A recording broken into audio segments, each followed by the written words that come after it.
एक छोटा सा गांव था जहां एक गरीब चाय वाली चुड़ैल रहती थी। उसका नाम चंपा था। वह दिन भर मेहनत करती थी और लोगों को अपनी स्वादिष्ट चाय परोसती थी। चंपा गरीबी में रहने के बावजूद एक खुशहाल और उदार रहती थी। एक दिन गांव में एक बड़ी सभा हुई जहां सभी ग्रामीण इकट्ठे हुए। लोग बात करते हुए बहुत खुश दिख रहे थे। चंपा भी उत्साहित होकर उस सभा में जा पहुंची। सभा में एक भगवान का पंडित था जिसका नाम पंडित भरोसेलाल था। उसने सभा को संबोधित किया और लोगों को बताया कि आज की सभा में एक गरीब चाय वाली चुड़ैल भी है जो अपनी मेहनत से लोगों को खुश करती है। जब लोगों ने ये सुना तो वे सभी चंपा की ओर देखने लगे। वे हैरान और चकित हो गए क्योंकि वे कभी भी चुड़ैल को इतना प्यार और सम्मान नहीं देखा था।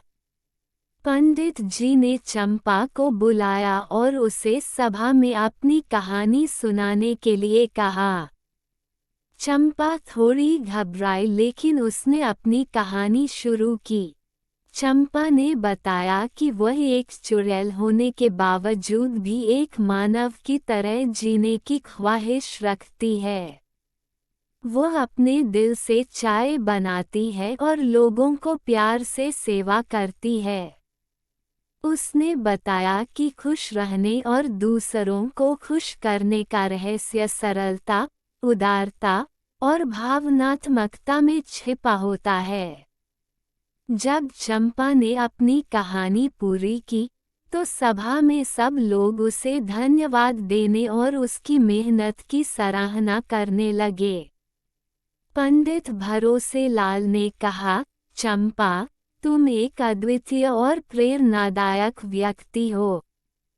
तुम दूसरों को समझने और उनकी मदद करने के लिए एक अद्वितीय दृष्टिकोण रखती हो।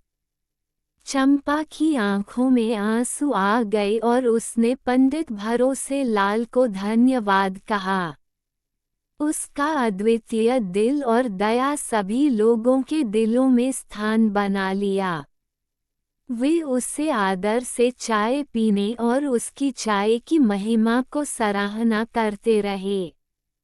इस कहानी से हमें ये सिखाई जाती है कि हमें लोगों को उनके बाहरी रूप के आधार पर नहीं देखना चाहिए, बल्कि हमें उनके अंदर की महानता, उदारता और अद्वितीयता को देखना चाहिए।